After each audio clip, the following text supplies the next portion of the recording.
Welcome to The Part-Time CEO, a podcast about building a business whilst navigating everything else life brings with it. I'm Louise Stevens, a marketing strategist and business mentor.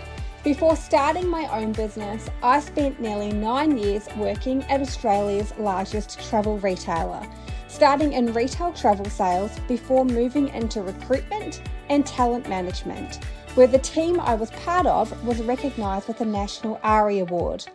That experience shaped how I think about people, communication, and connection.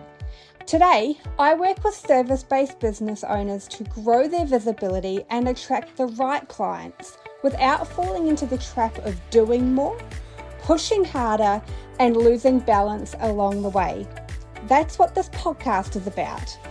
Before we dive in, I've created a free resource for you.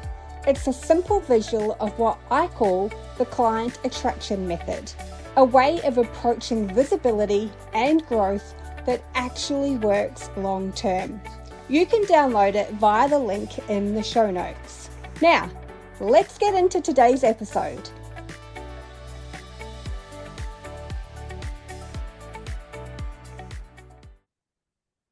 Before we dive into today's episode, I want to introduce you to my guest today. And I have to be honest, this one is a little special to me. Elicia Crook is a business and leadership coach at the Health Leader Co., where she mentors massage and bodywork professionals around the world to build thriving practices without burning out. She spent 16 years building and running her own successful massage business from the ground up, and went to lead a multi-modality team seeing hundreds of clients every week.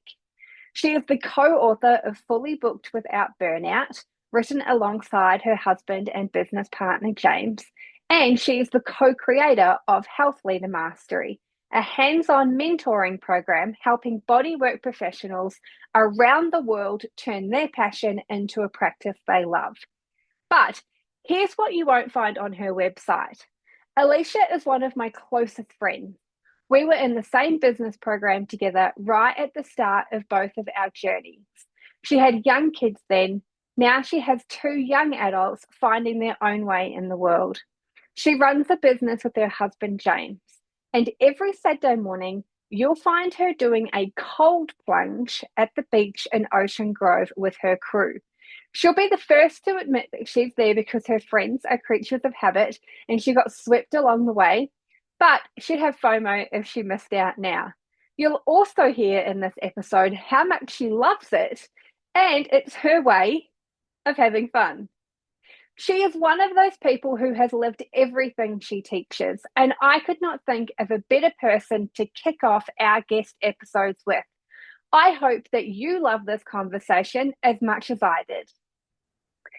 Excellent. So I'm really excited today because I'm joined with one of my bestest friends, Elicia Crook.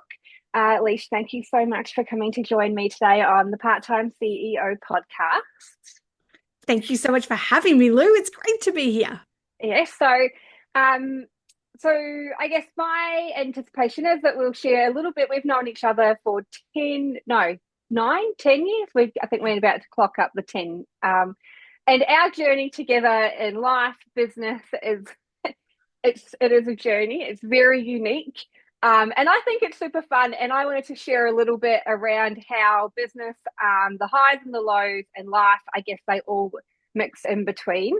And I thought that you were really perfect because there was a stage, which we will no doubt talk about at some point, that we lived together, or I lived with you and your family. And I would watch, as you would call it, dance with all of the facets of life.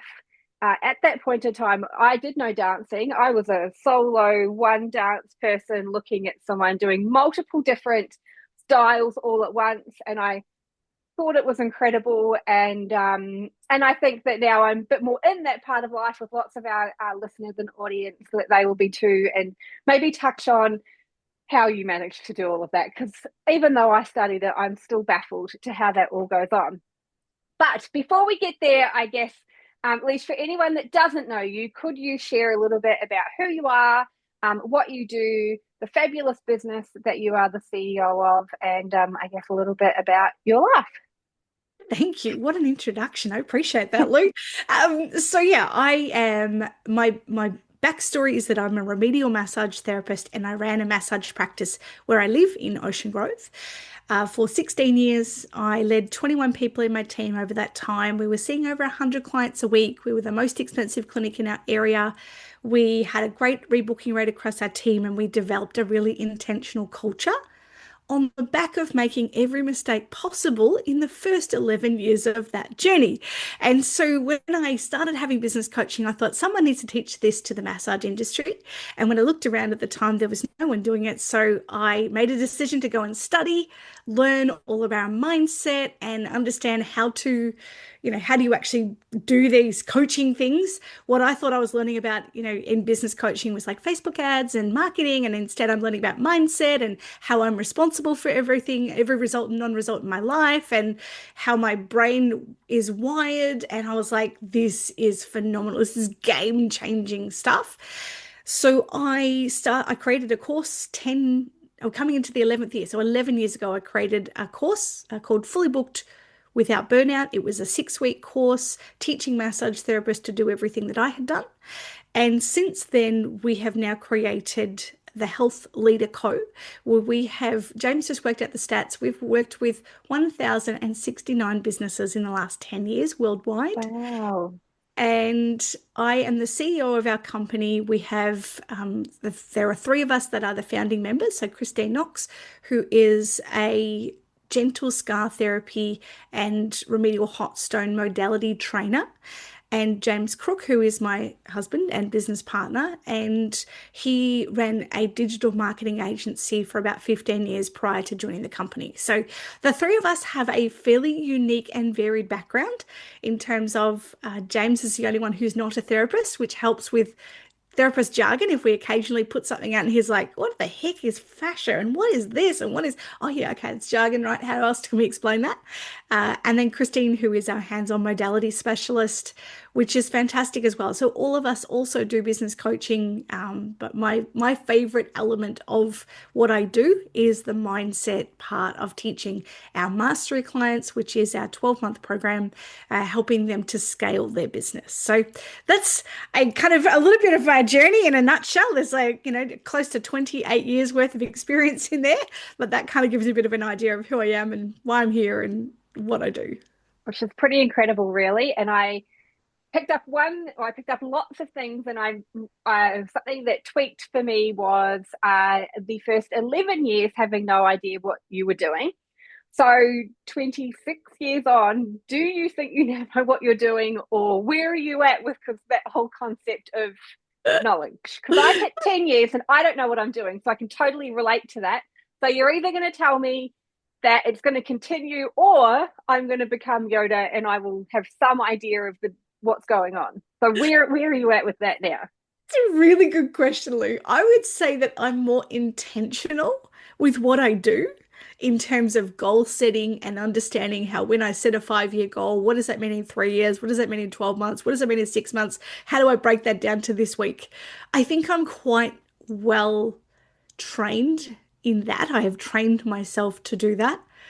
Does that mean I get where I want to go and everything is smooth sailing? Yeah, absolutely not. I just think that I have more experience now to know how to handle when things don't work the way I intended, or if things happen and come up as they do that were not on the dance card or were not on the plan, and yet here we are navigating through them. I wouldn't say I know what I'm doing. I just think I've got a lot more resources than I did, some 16 years ago when I first started this journey. Okay, so that's great for many of us to know that we won't know everything, but resilience, knowledge will give us some sense of certainty, maybe, or it That'll do. won't. We'll see how we go. Okay, Lish, so thank you for your business background. Now, I did mention slightly, but in the context, I guess, of, for our listeners, how do you and I know each other? Like, yeah, so So I signed up to a program called 7 Figure Coach many years ago. It must have been 10 years ago or eight, nine, I don't know. It was pre-COVID. And that for me is like, it could be any time. Yeah, it's a little bit ambiguous answer, but it's a while ago. And I met this fabulous person called Louise Stevens, and we kind of jammed a bit. We got along pretty well. And I heard that you might have needed a place to stay. And we were all going away, and I needed someone to look after my dogs. And I thought, you know what? I can see column A, I can see column B, all working together. We could end up in column C. This will be great. And so we invited you to come and do some dog sitting for us, which then turned into 3 or 4 glorious months and 10 years of wonderful friendship.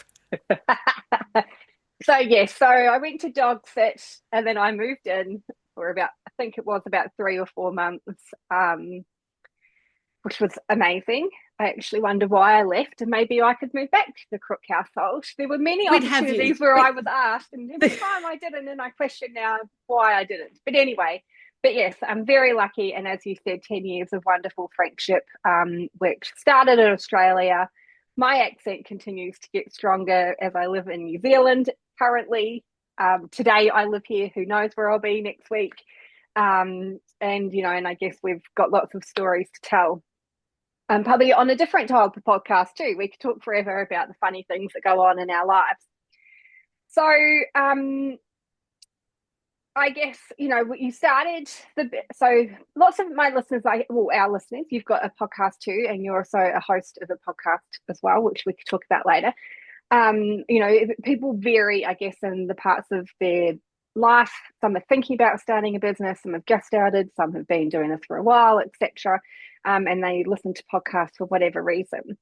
So at the start, you joined that program, more of a mastermind style program, which I know that you felt really incredible. Or found really incredible, and it catapulted your business from where it was. It was potentially the start of Fully Booked Without Burnout, and 10 years on, here you are now with a growing business. So I guess a question would be, where are you? Like, business coaching and business programs have evolved over that time. Uh, Good and bad ways, I'm guessing. So where are you now? You run a program, you did a program. Like, for our listeners that were looking for business guidance, would you recommend doing a program similar to what we did and what you kind of offer your client? A I, long-winded question. that's great. For me, coaching has the word you used was catapult, and that is true. I think would I have done it without the support that I had in both six-figure and seven-figure coach?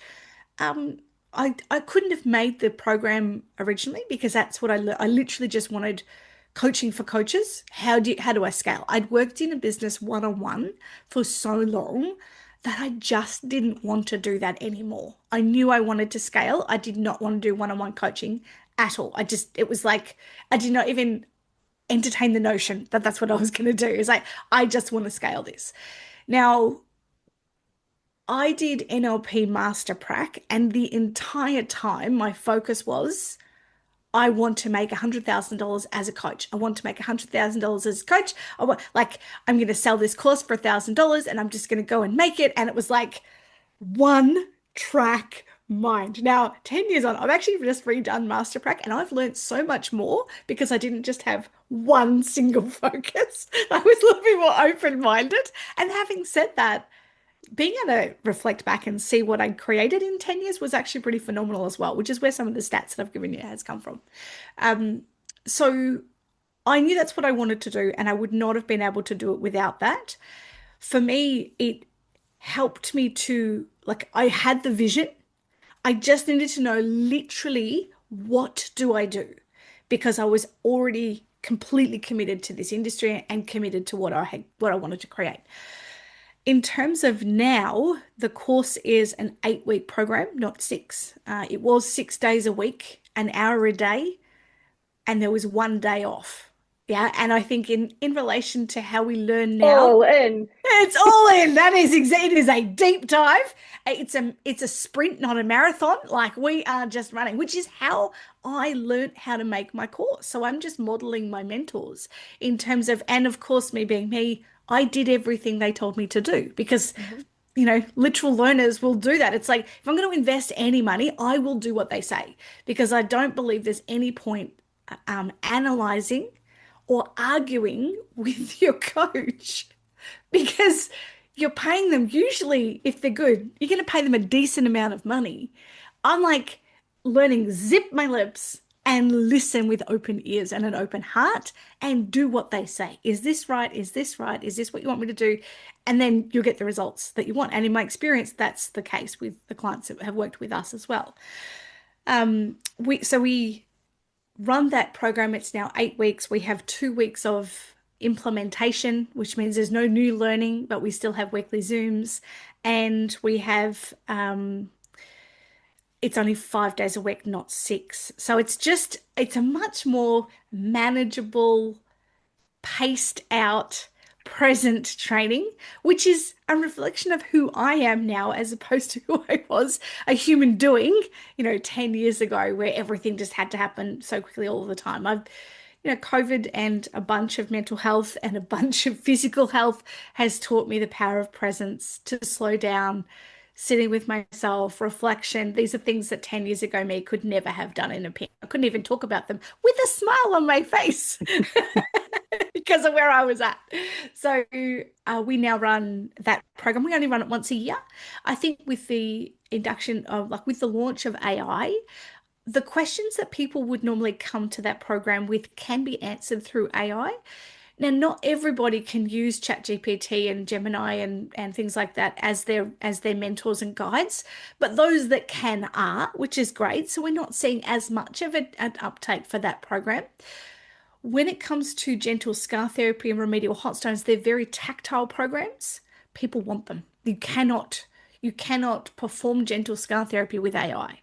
And in relation to our bigger program, while numbers are lower than they have been up until COVID, essentially, the experience we give people in that course is so immersed. It's an immersive learning for 12 months learning with us that, once again, it gives people a higher kinesthetic experience of learning, which in our industry, is a high amount of kinesthetic learners, so through our events that we run in person and things like that. So there's a lot more contact with us that, again, the actual information, yeah, sure, you could probably get from AI, but it's not given to you in a way that is in an order or a sequence that is with guidance, with that, am I doing it right? Is this right? Is this how I should do it? How do I do this? And then navigating the challenges as they come up.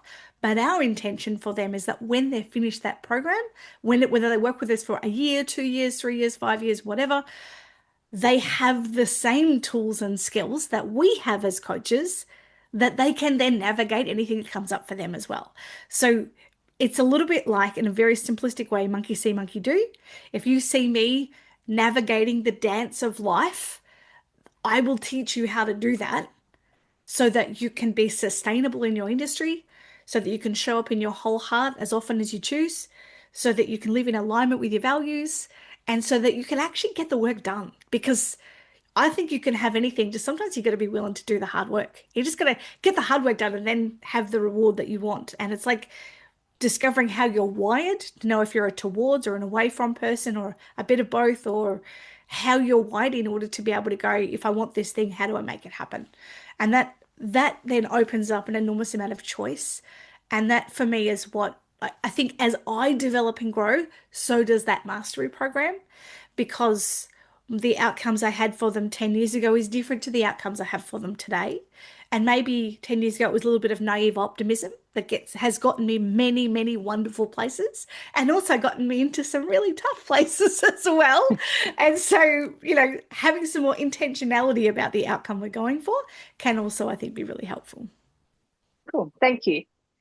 So Liz, you kind of mentioned, your past self being all in, like, this is what I'm doing, this is the road I'm on, like horse blinkers, I guess, having that those horse blinkers model.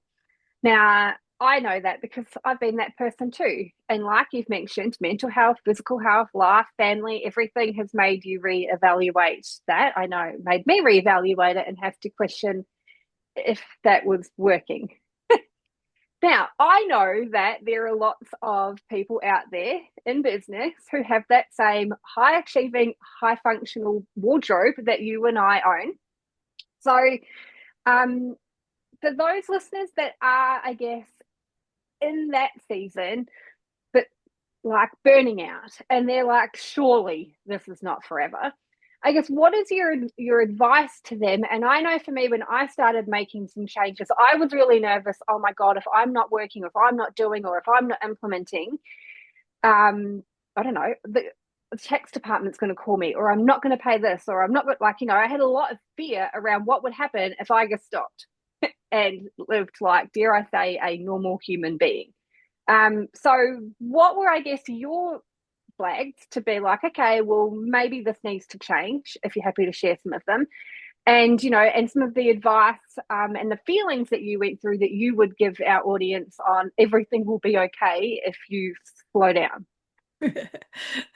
So when Lou says wardrobe, one of the analogies that I have is flying by the seat of my over-functioning pants.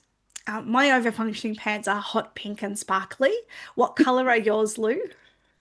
Oh, look, rainbow, they change depending on, as we said before we jumped on here, the personality I'm in, they'll change very regularly. Sometimes they're a fancy dress, sometimes they're like everything, a whole wardrobe. And I think Brene Brown says name it to tame it. And if it's not Brene Brown, it's someone else really smart and wise and wonderful. Yeah. And so for me, this is what it took for me to understand it. It's such a me thing. I stepped into a $50,000 program, a mastermind. And one of the first instructions she gave me, after some other, coaching and stuff, but one of early on in the piece, she said, you need to do stillness for an hour a day. And I said, what's that? And she said, sit and ponder for an hour. And I went, because me being me, I'm like, you want me to pay 50 grand and just sit on a chair and do nothing? That's not what I signed up for. And so I wrestled with this for an hour. Oh, sorry, for a week. And like Which I is said, very different to the program before that, which yeah, people, knowing, yes, do. And now I'm going to give you more money and I'm going yeah. to do Do nothing. less. Like, what the heck? And so I knew because I said earlier, I try, I do my best not to argue with coaches. So I didn't argue with her. I just wrestled in my own brain. What the hell? And, I'm talking to my husband and he's like, what the heck? That's stupid. Like, you should be doing something. I'm like, I know, right? I should be doing the things. However, I knew from my response to this that it was obviously an area that I could grow in and could develop a breakthrough.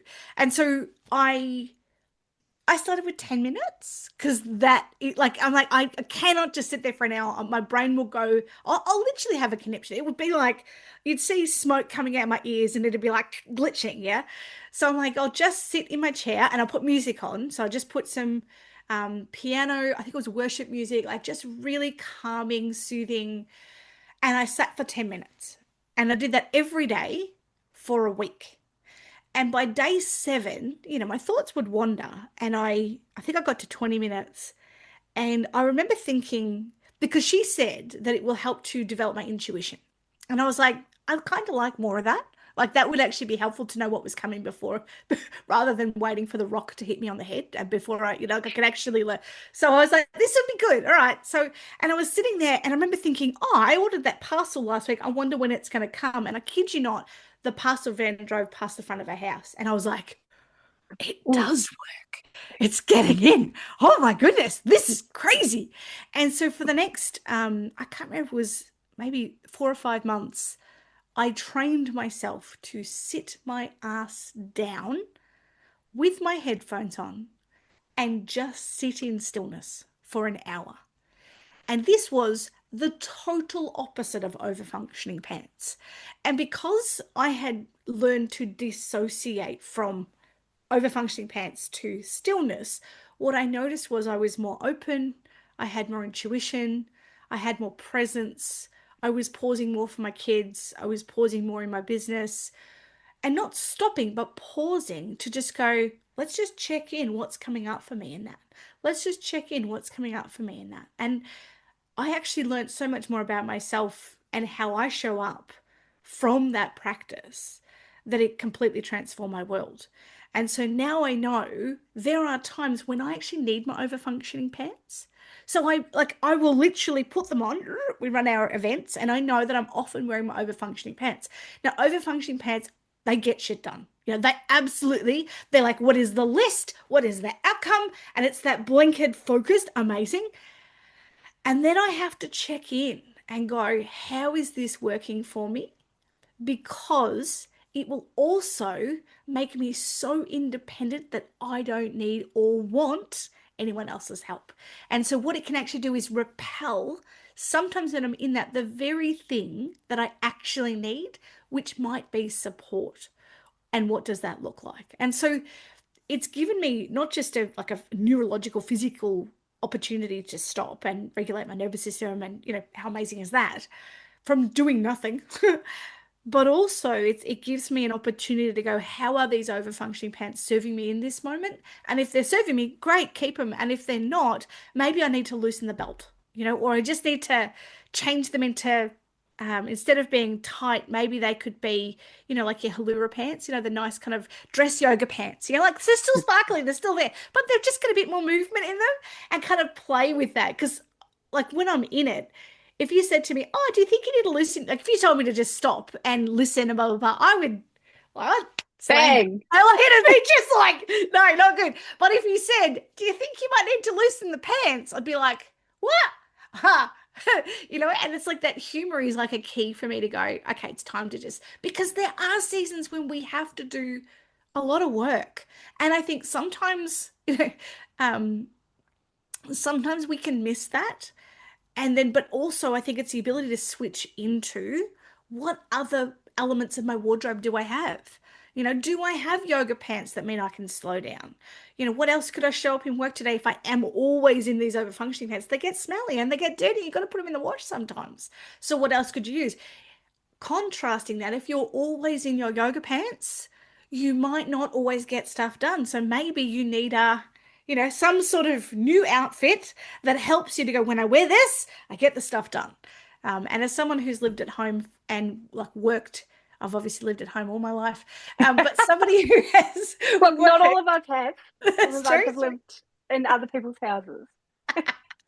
So if, because I worked from home for a long time, sometimes people are like, "Oh, do you ever wear your pajamas to work?" Well, no, I'm on Zoom a lot. That's a little weird. But also I get dressed. I put my makeup on. I put my earrings on. I put my jewels on because I choose to show up well, and I know that I can deliver with excellence when that is done. And sometimes, yeah, you know what? I've got the Zoom outfit on with the yoga pants on the bottom and my slippers. And sometimes, yeah, but most of the time I'm fully dressed and ready to. I could do a stand-up presentation at any point if I was required. Yeah, cool. And so, what does the outfits look like on the weekend then? Because I know that the hustle culture is very real. Um, to this day. God, you've been doing this for 26 years. I've been doing it for 10. Well, social media has been around for however long. And it's 21 and years. Facebook is yeah, 21 this year. happy birthday to Facebook. Good or bad, done great things, and it shows us the hustle culture very Yeah. literally. Yeah. And I know a lot of people buy into it. And it can sometimes be the demise of great things. And I guess, we're talking about different outfits. So for those people, as we say, you can hustle all you like in certain periods of your day or in your week. But on weekends or days where you actively choose to take off, and I know for you that's more of a weekend than a weekday, like how do you completely switch off on the days that you choose to not be Elicia Crook, the Health Leader Co. CEO? I must be a very literal person because I have fluffy pants. Like they're literal. They're actually, and they're hideous. Like I'm one of these people that's really comfortable going to the supermarket at night with my slippers on. I don't care. Like I live in a surfy town. They're Ugg boots. It's totally cool. But these fluffy pants are so hideous. I refuse to go outside the house on them with them. And often they're coupled with my hoodie, which is also a hideous That's piece of all I attire. can hear about when you Yeah. talk about these outfits is your hoodie, and I could not remember the name of it. And it's like I accidentally in COVID might have rocked up on one Zoom once in an hoodie, and I'm like, Holy crap, it's like being the Hulk. Like they're so massive. I just took up so much space with this big pink thing. I was like, oh, that was a bad, that was a great learning. Yeah. No such thing as bad, just feedback. Really good feedback to not wear that on a coaching call. Number one is the way that I started to create this boundary so that I didn't have to be available 24/7 was I literally created fluffy pants days. So Saturday would come around, I would put my fluffy pants on and I noticed that I was saying yes to my kids more when they were littler, like, do you want to play, and not, no, I've got to do some work, more like, yeah, absolutely, let's play, or yeah, let's do this, or let's go to the beach, or let's go get ice cream, or let's like, well, maybe not, we get ice cream the next day when I've got actual clothes on. So for me, that was one way that I started to create that boundary and teach myself that it's okay. And it was kind of like at the start, it was like squishy face one eye looking at the phone to go, oh, is this actually gonna what will happen? Will my clients hate me if I don't answer them? Right. And then I had this realization one day of going, what do you teach your own massage clients? Like my massage therapist clients. Well, I teach them that they don't have to be available 24/7. Okay. And so what are you teaching them by being available 24/7? Oh, that it's okay for them, but not, but like it's not okay. Oh, no, that's not what I want to do. So I learned to train them to say, you can message in the chat anytime you like, and we'll respond when we come back in business hours. And we work with people in multiple time zones. So sometimes that's important for them to know. And asking them to put the stuff in the chat means I know where to come back to as soon as I get back to work on Monday morning. And at the start, it was 7 a.m. Monday morning. Like I just had to get in there and do it just in case. It was like, yeah. And then again, realizing that if I waited another 2 hours till 9 a.m., and if I then got the stuff done that I needed to do for my day and responded at 10, not one person has ever said, I've had all these questions and you didn't answer, mama. Because I've got an entire portal of stuff I've built over 10 years. There's a lot of content they can watch, like a lot of content. So I think it took time to kind of do that, but that was one thing. And then the next thing was I learnt this from my great friend Lou to book in RDO days. So I do take, maybe 1 or 2 days off a quarter that like my eye still twitches a little bit because I'm like, who do I think I am? Everyone else is working their asses off and I'm just allowed to take time off. And it's like, what's my intention? It is to show up in my whole heart with great energy and be at cause for who I'm being in the business. And sometimes I just need to not do that. Yeah, that the way that I can do that well is to actually take a day off here and there and just kind of chill out. And the other thing that I've now also layered in is some fun. I know, right? That's the last little bit of the don't do the work to, fluffy pants to just have a bit of fun. And so every Saturday morning, I now go swimming at the beach with my girlfriends. And it's I at don't know how sun. this is fun. I know it's mental, but we literally swim in our bathers all year round on a Saturday morning. Now, because we're getting up at stupid o'clock because it's before the sunrise, and we're going into what is sometimes, oh heck, most of the time it's really cold bloody water. Um, the funny thing is, when I did this consistently for about 8 or 9 months, and then went away and realized it's not just the cold water that I do love. It's actually quite regulating for your nervous system. However, it's actually the connection and the laughter. And I think that 80% of what we share is the stupidity of the thing. Like we're not in wetsuits, right? No one's forcing us to do this.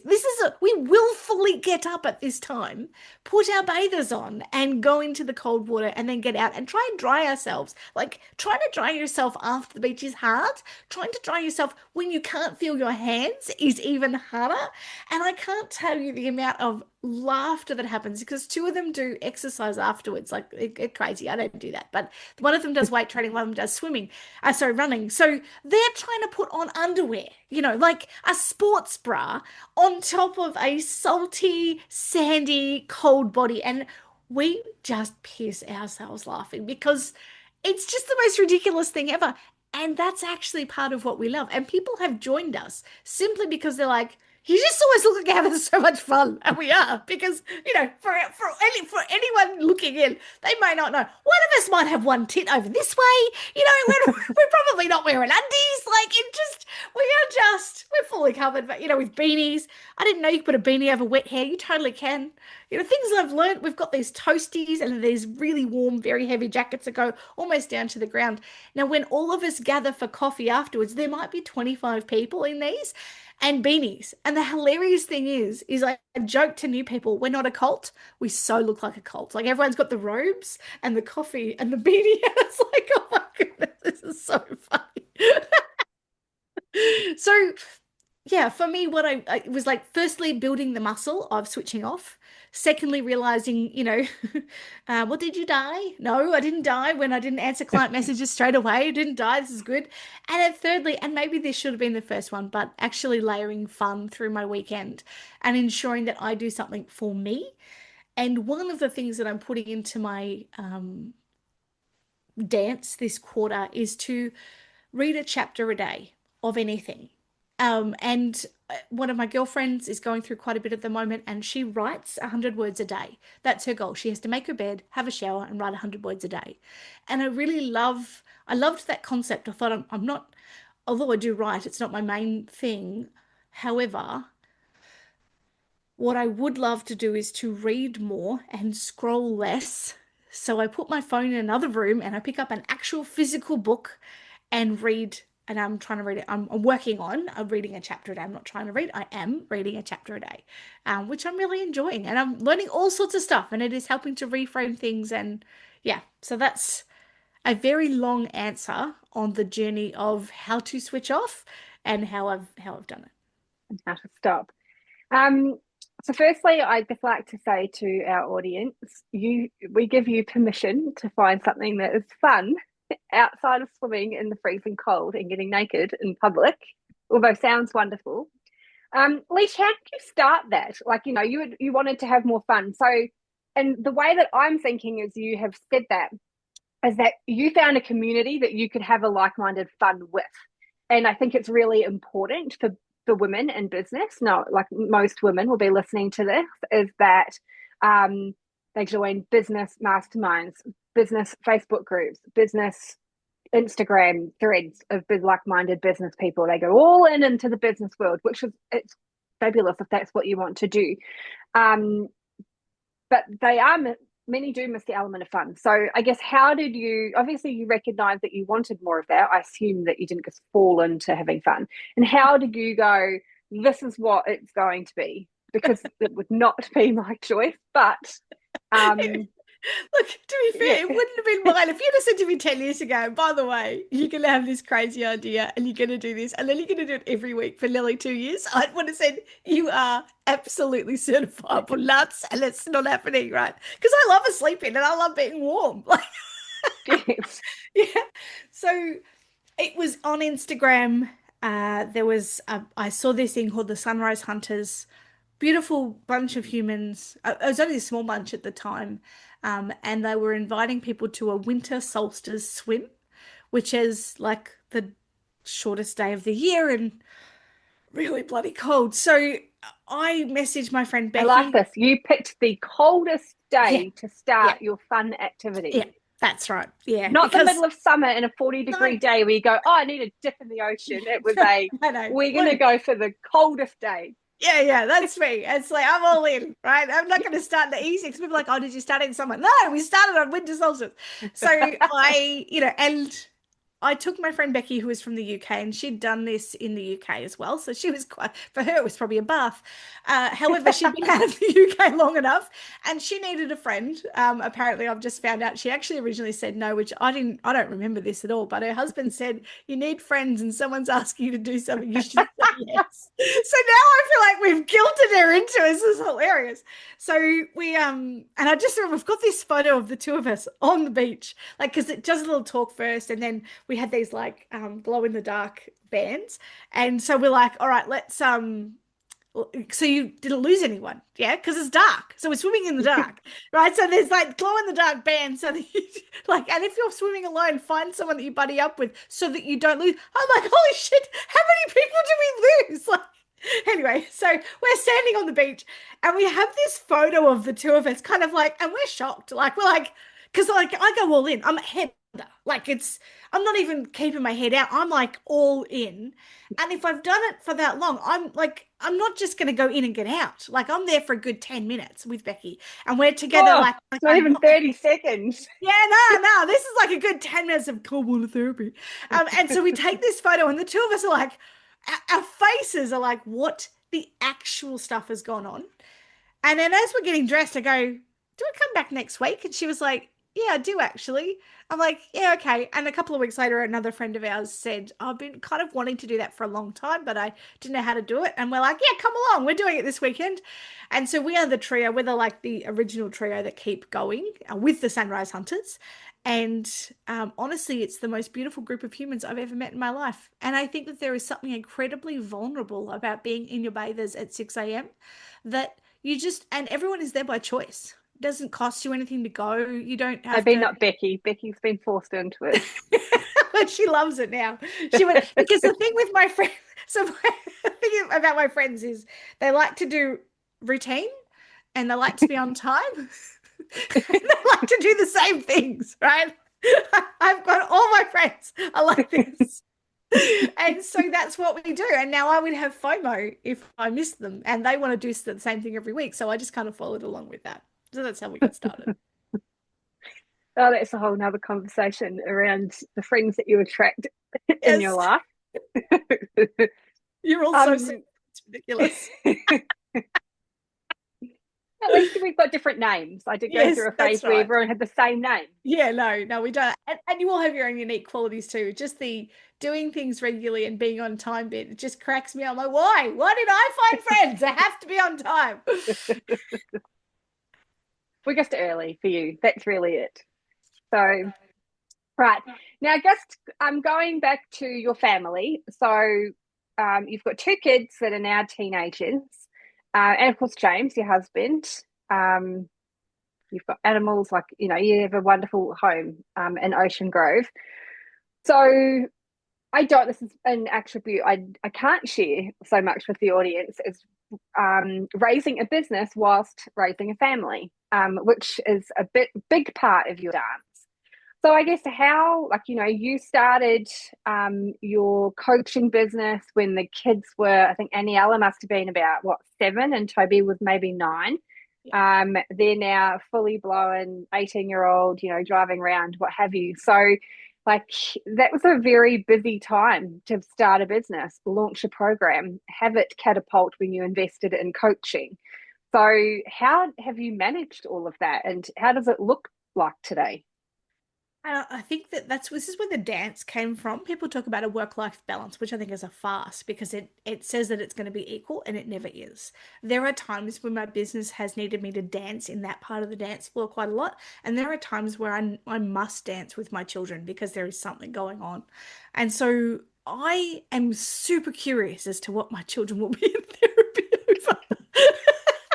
Because they've seen the good, the bad, and the ugly. It's 5 steps from my office to the kitchen table, and my husband cooks. So sometimes I'm literally going from work to the kitchen table, and I'm not quite disconnected yet. So if I'm frustrated about something, or if I'm excited about something, or if we've made a sale, they're always part of that as well. So we've learnt to do that, and sometimes for both of us, James might just say family time. And I'll be like, I get it. Thank you. Yep, great. How was everyone else doing? Like I can get out of that brain and move in. And in some ways, having a business that is wrapped around our kids and is working from home has been amazing. And in some ways, it's still, they tend to believe that we're always available for them. So our son will finish work. He works at a bakery, and he'll come and yap with me in the office. And I may not be ready for a yap in the office because it's mid-work day. Um, But but Toby's always ready for a yap. he's a Yes. yap. He takes after his father. Not really. And the So joke with that to our listeners is that James is a more, I don't know, how would we He's more describe him? intro. He's just more Yes, introverted. yes, He's far more yeah, introverted than his wife, yeah. and we balance each other out beautifully. So my daughter takes more after her dad, and Toby takes more after his mum. However, they have lots of beautiful crossover, both the maturity of their dad, and the playfulness of their mum, and that comes out across both the kids, which is really beautiful. And so they're just really, it's about doing the dance, and then working out. It's like, if you look at your rocks, pebbles, and stones, you know which parts of your working week are like, I pick my daughter up from acting today. I pick my daughter up from band on Thursday and a new band now on Monday. And I just make that, then that becomes the end of day pattern to then, go and collect her and things like that. So just making it work around what's happening in the family, and remembering to ask for help. Just because James cooks doesn't mean that I'm the only one who can go get Aniella. If I need a bit of extra time, I can always say, hey, could we have dinner later, and could you collect her please, because I just need to finish this. And we've got a really great working relationship like that, and marriage relationship, in that kind of communication happens. And remembering just to keep it fun. Sometimes my kids have been, you can't coach me, I'm not one of your clients, right through to, Mum, I don't understand why this person is behaving in this way. Could you help me unpack it, please?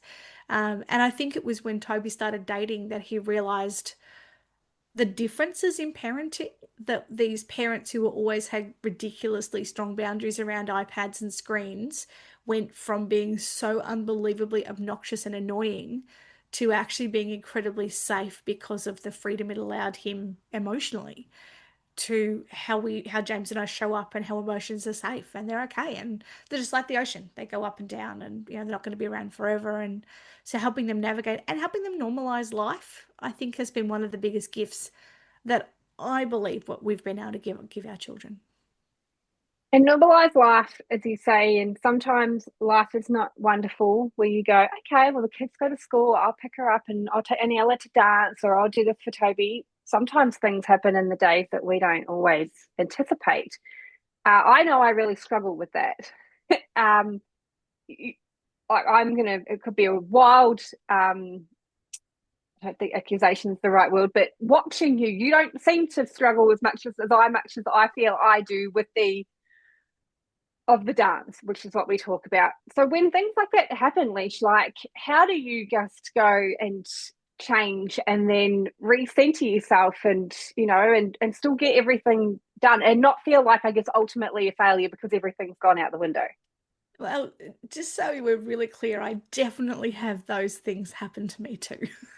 Yeah. I've just, I've bought a donut on the way to get Aniella because I just don't care and I want to eat my feelings as opposed to live in the value of my health. I actually did that yesterday and was like, you're going to the gym, you're being really like, come on. And then I'm like, just take a deep breath and, step back. And what would you tell one of your friends? It's okay. Ooh, but like, so I'm pretty a bit of a bossy coach. My absolute go-to, this is going to sound so weird, but me being literal, one of those yogurt pouches, the protein yogurt with the pouch, they are my favorite thing in the car. And if I really need more snacks, because it's a 45-minute drive to get Aniella and it's through heavy traffic, which really that can dysregulate me enough. And she knows if it's been a really tough day because I will play said worship piano music that I mentioned earlier in the car to just. And if she gets it and hears that, she's like, tough day? Yeah. I mean, at least she's old enough now to get it. And most of the time, especially by Thursday, she's got her own neurospicy, she doesn't like what I call that neurodivergent pathway that she's on. And so often by Thursday at 5 p.m., she's done. She's got no meds in her system. She's exhausted. Everything has annoyed her. Every sound hurts. Every bright light is just. And so sometimes I didn't even realize until I drove her to school where she chats a lot more in the mornings to go, wow, this is actually really what I love about her is that we don't actually have to talk, which for my extroverted brain is just a bit like, wow, am I ignoring my daughter? And she's just over there like either asleep, you know, messaging her friends. Like she is so fine for me to not be talking, and that's okay. And then to come home and go, you know what? I'm not going to do the dishes tonight. I'll do them in the morning, or something like that, and just have that flexibility. I'm a finisher, so I will get stuff done. I try not to do it over hell or high water anymore, but sometimes I do and I will because it's how I'm wired. I must finish the things. Like if I say I'm going to do something, I will do something. It's not always on the time frame that I originally thought, but I will always get it done. Thanks. I've got lots and lots of questions, but I'm mindful of time and that not everyone will want to listen to us talk all day. So, I guess my last question to wrap things up, Leash, would be what do you think, or what do you wish more business owners gave themselves permission to do? Great question. I think cultivating a relationship with self-compassion. Because when I realized I was in my overfunctioning pants, the one thing that I did not have for myself was any room for error. So in order to learn, what stillness has taught me is to, when I have moments of being really hard on myself, that doesn't stop, but I'm aware of when I'm doing it. And I think that's really important to actually talk to myself the way I would talk to one of my good friends. Yeah, and have that level of softness that comes with that. And I think if more business owners, parents, mums, CEOs actually understood that, I think we'd be able to show up in our whole heart and we would attract wholehearted people around us as well. Oh, that's given me a tear. Sorry, everybody. Clearly, I need to give myself more compassion as well, which I think we all relate to that. So, a great reminder.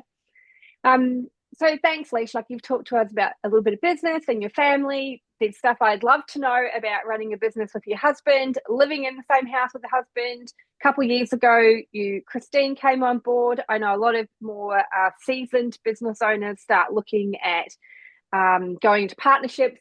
There's so many other conversations that we could have, and we may have them again in the future. But for now, I love that what we've covered, because I think all of that will take another hour or two to unpack and talk about. But yeah, for right now, I think I've really enjoyed chatting. I've loved hearing more. I actually have loved hearing about why and how you started your fun cold morning swims. It was one of my questions which you answered. And yeah, just sharing your words of wisdom with our audience on everything to do with life that's not just all in business or all in on the couch, because sometimes the message is you do everything and you work really hard, or we used to laugh about it for years. You just sit there and meditate, maybe not for an hour, but for a whole day, and wonder why things aren't happening for you. And it's okay to have days off when you do need them, because as women, I don't know about men, I can't talk for them, but I know as women, as we get older, we have a lot that starts to go on with families and friends and life in general. I find it really tough to be a human throughout it all and give self-compassion. So I'm really grateful that you came and joined us and shared some of your fun stories, laughter, and words of wisdom with us. So thank you. Thank you so much for having me, Lou. It's been a pleasure. Love it. Thanks so much for being here. If this episode resonated with you, feel free to share it with a friend, colleague, or fellow business owner who might need to hear it as well. And if you'd like a copy of the Client Attraction Method, you can download it via the link in the show notes. I'll see you in the next episode.